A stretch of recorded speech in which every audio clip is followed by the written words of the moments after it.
welcome to this episode of Whisky and Synths, alright? This is the show that we want to show you good tips, match music to whiskey, which, you know, is always fun. It kind of proves that with a little bit of get-go, you don't even need to be sober to make some music and have some fun, basically. So that's the idea, and we'll try and match some whiskies to the music as well. On this month's show, we've got the amazing Phil, also known as Midi Paul. So we'll be having a little chat about his music production skills, do a little tour of the amazing Sonic Lodge studio he's got going here as well, and stuff like that. So welcome to the show. Great to see you, man. Great to be here. Good stuff. It's all good. Yeah, it's pretty exciting. Are you in here a lot, I'm guessing? I'm in here like 23 hours a day. Why would you not be in? Exactly. Yeah. So good. Yeah. So good. So yeah, what we'll do is have a little bit about showing some tips and tricks. We'll do a little bit of the whiskey, and I think it is probably good to start off with the whiskey. Why not? Why not? So on the show today, we've got the Old Pulteney whiskey. Got this in a wee whiskey shop in town because it was pretty cheap, to be honest. Why not? £22 for a pretty big bottle, and I don't know, it's single malt, 12-year-old. So, and it's from Wick. So I guess the story behind this, if you've not heard of Wick, if you go to north in Scotland, you get to Inverness, then you keep going like 5 hours more. You're on the edge of Scotland, like, and that's where this is made. So apparently, what gives it its flavour is that this distillery is right on the coastline, so it gets like the sea breeze coming in. So it's maybe even got a wee bit of sea breeze saltiness to it. Ah, cool. Or so they say. But I'm not a whiskey expert, but I've done a bit of research. So, alright, you normally a whiskey drinker? Yeah. I wouldn't say I'm an expert, but I recommend every time you get a flight out of Edinburgh is try the free whiskey tasting, and you can learn a little bit. So nice one. Totally love that. Top tip on people that are on the. Have you got a favourite whiskey? One of my favourites is Balblair. Balblair. Balblair. It's not available everywhere, but it's a really nice one. That's where they filmed the Angel Share, wasn't it? Could be. Do you know, and also it's like really, it's not as far north as Wick, but it's up there, and they release it based on vintage rather than age. So, so rather than being like all the barrels that are 12-year-olds, put them out, they just check what ones are good. It's kind of like an 04 or an 05 or something. Or even 1995 if you're lucky, you get a really old one. Cool. Well, my favourite sound ever. Yeah. Are we nip? That do you? Yeah, that's great. That's great. A wee bit as well. Bit of daytime drinking. That's good. Nazar's helping out in the background, so I'm going to give Nazar one of these as well. You'll see him jamming later on, I'm sure, which is good, so because we'll have a jam later on. And then a wee bit of the whiskey there as well. So put that back on, because I'm sure whiskey and lovely desks like this don't mix, literally. Exactly, so. Slange bag, guys. Bit of the nose first. I know it's too keen now. Savour it. Get a wee bit of that. Feeling that saltiness? A little bit on the taste? That's good. Yeah? It's good. How would you describe it? It's quite a... There's quite sweetness to it. It's definitely more on the space side of things. Aye. So it's not really, I wouldn't say it was smoky or peaty at all. Cool. It's quite smooth. Like you could drink quite a lot of this like quite quickly. Like Sunday afternoon's a good time for it, I'm guessing. Yeah. We better watch out. It's pretty good straight up. You don't really need any water with it. It's almost like if you're trying to get somebody into whiskey, this is a good sort of like actually, yeah. This is a good sort of like try this and you might like it. Maybe now there's a reason to go to Wick. Yeah. We're joking, Wick people. Anyway. Yeah. Anyway, so officially banned from Wick now, but anyway. Used to be a Northern Irish sort of. If you just in Northern Ireland, if you describe something as Wick, it basically means that it's pretty shit. This episode's taking a turn. Get back on track to the music, right? You better stop slagging off random Scottish towns. Whiskey they make's awesome. So you're gonna edit it. Alright, so Phil, you are made up as Midi Paul as your artist. So one question I had is, some people might say Phil and Paul quite similar. Yeah. Makes it confusing. Was that deliberate? Well, where's the name come from? I get this question pretty much every time I do a gig now. Like pretty much once at a time. So let's get it down on record. So basically, on record, the reason for Midi Paul is that I used to be in a band called Digital Jones. Okay. And then somebody was like, I'm gonna start a Digital Jones tribute band called Midi Paul. And then I kind of thought, when Digital Jones ceased to be, I thought, I'll just call my new thing Midi Paul. That's funny. That's so good. there wasn't really, and then people are like, why are you not called Midi Phil? And I'm like, well, there we go. I built a sign that says Midi Paul now, so I can't do Midi Phil. The LED sign is amazing. Yeah, that's the best bit of my set. Yeah, and his gigs, no, the music's good. Yeah. It does have a big LED sign. Well, met Phil at a gig recently. We're supporting our friend Shishote. Yeah. Didn't have the sign. I didn't have the sign. You didn't pay me enough for the sign. He did bring the PA system though. So yeah, totally. Alright, so when you sit down to making music, anything that inspires you, or what creative process wise, like what do you like to do? Do you do anything to get in the mood, or do you take inspiration from that week, or things like that? Quite a lot of things. I like listening to loads of other music, and quite often if I've had a good session of listening to like something like Giles Peterson or like Marianne Hobbs or like somebody, and then I hear loads of good tunes, and I get really inspired to kind of go and create some other music. So it's quite nice. I believe a studio must have like loads of inspiring bits of kit around, and so for me, like even just acoustic piano, like a bunch of synths, like OP1 drum machines. As soon as you just start jamming on one thing, you can think of an idea, and then you pretty much build it from that. Amazing. Like, cool. And you've had the studio here for probably about 10 years now. 10 years. I've been making music before that, I'm guessing, as well. I've been pretty much making music my whole life. Cool. Like sort of, I was given a violin when I was about 5. Amazing, I don't know if I can still play the violin anymore, but Get some mad sound samples off, like. Yeah, exactly. Yeah, totally. So that's cool, because one of the things generally on the show, it's sort of about normally we have a little home studio and it's like smaller setups. Yeah.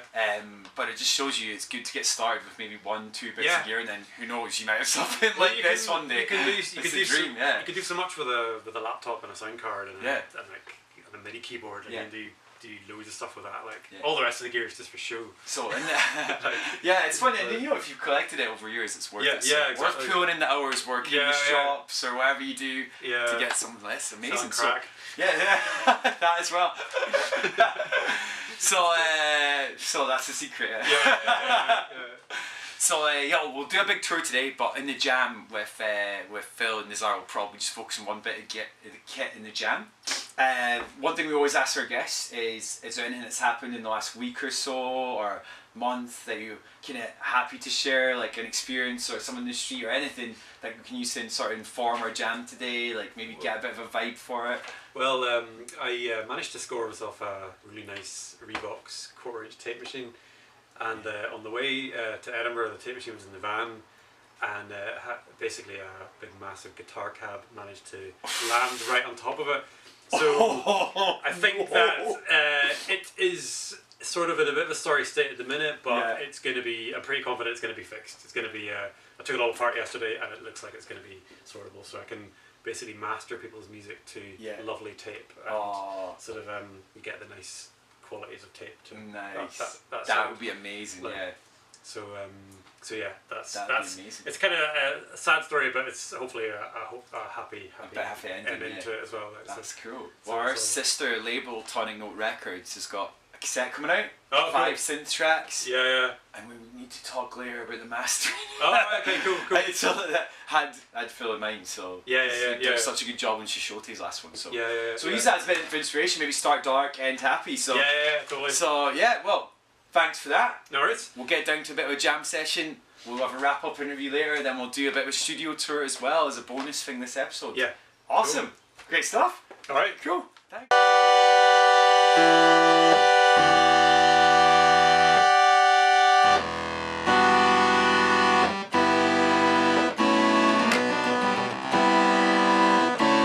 That's a straight up triangle wave. The filter in this thing sounds amazing. So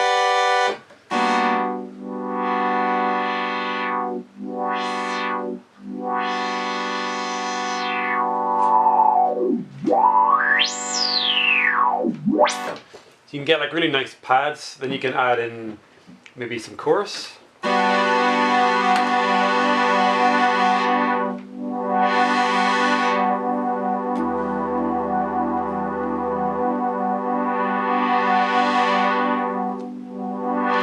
can like add in, you can like go back to that and you can add in some extra oscillators. So you can add in the square wave one. Maybe like the sub. And then that makes it really great for bass stuff.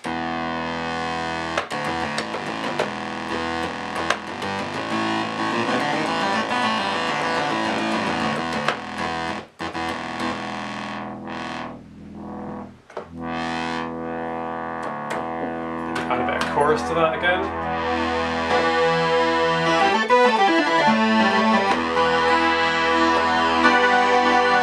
And then the most fun thing about the Juno is actually the arpeggiator. You basically just go with that same sound.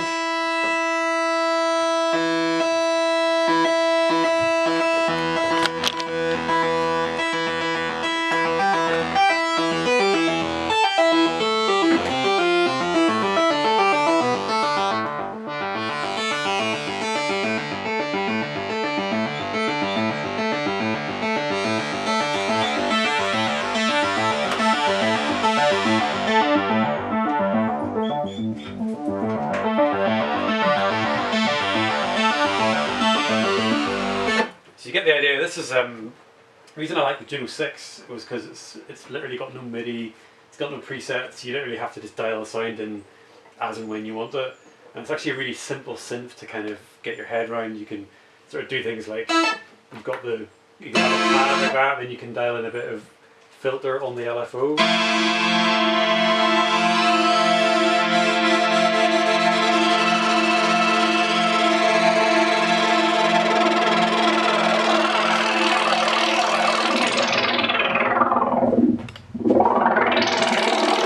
So you get like sort of those kind of sounds. It's actually really versatile.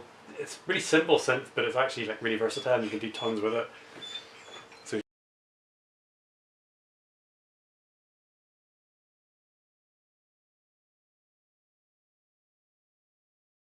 Alright, so what did you make of that? Sounding good? that was great, yeah. Juno's something else, isn't it? Good to play on the favourite synth. Yeah, and like with the chorus on it as well. Yeah. It's getting a wee bit noisy, but it's all part of the character. Yeah, it might be worth trying to replicate that at home, a bit of chorus, and then maybe kind of like a kind of noise plug-in or something like that. Even in Ableton's own effects, you could do some emulate it. So if you don't, not lucky enough to have a Juno at home, you can always emulate these things. Exactly, yeah. You can get pretty much like 90% there. Like, it's fun to have it hands-on and see it in real life. Exactly, it's a classic. Yeah. So that's good. All right. So hopefully we captured the vibe of the little story. You guys kind of got some tips and tricks. Watching that. Huge thanks to having Phil at the studio today. Yeah, cheers for coming down. No worries, it's amazing. So hopefully you liked some more tricks and stuff like that. Remember, if you like the show, you can subscribe so you don't miss other videos. We've got the Patreon page where you can unlock extra content like in-depth videos. You can get like sample packs from stuff we've made up over the shows and stuff like that as well. So remember, check that out. But thanks for watching and enjoy your whiskey and synths. Until next time, cheers guys. Cheers. Thanks very much. Awesome. So, welcome to the little tour of the Sonic Lodge with Phil, aka Midi Paul. Since he's got such a sweet setup, we're going to give him a bit of a tour as well, because we don't normally get a chance to do this. So, take it away. Alright, so welcome to the studio. This is our control room here. I'll just give you a tour of a couple of bits of gear. Got our old German upright piano. Got our favourite synth of the studio, the Roland Juno. Oh, listen to that, it's amazing, it's so good. So we've got our 24 channel valve desk, which is wired into downstairs. So cool. Means we can track all the bands from downstairs and then they come up and we can mix them and make them sound nice. Amazing. Over here we've got the pride of our possession, the Roland Space Echo RE201. Yes, so good. Basically instant dub. If anybody wants to record some dub, you know where to find us. And then this is a rack of gear, which is like preamps and compressors for just making everything sound sweet. Is there always a bottle of whiskey on the table beside the rack? Well, yeah, the whiskey sort of, has to live here just because you know, being in the studio is pretty stressful and you need to helps you chill out. Yeah, helps you chill out. Like Louis, he's looking pretty chilled out just now. Louis the studio dog. Come the studio dog. Hey, how's it going? Yeah, you're all right. What we meant? So this is a control room. So if we go downstairs. Yeah. Hey Louis, come down this way. I'll you go first, man. Yeah. I'll just grab my whiskey. We got the dog. Sweet, he's coming. Yeah. So all good. Good stuff. Downstairs. So mind the head, yeah. Oh, this is nice. You've got the facilities as well. Got the coffee facilities. Coffee. Like kind of, there's and then through here. Yeah. We've got the drum kit on the go. Nice one. I'll give you. Yeah, really nice. So got it's basically a 1974 Ludwig. So cool. Oh, Louis.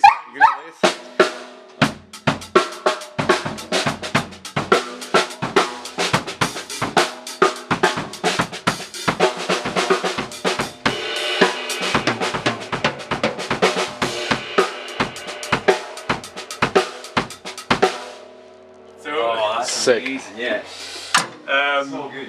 And then through into the other room here, we've got, wait for it, what is a studio without a fun machine? So basically the fun starts when you turn it on.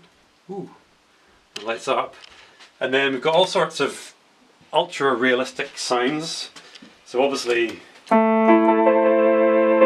that's a piano. We want a banjo.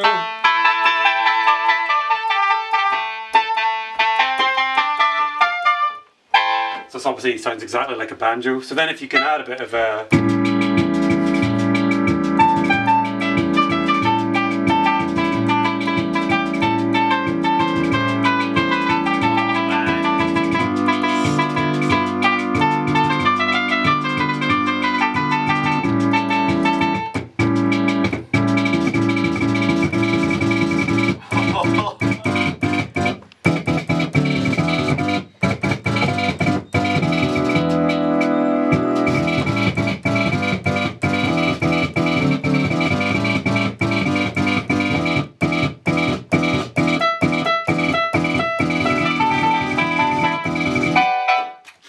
incredible.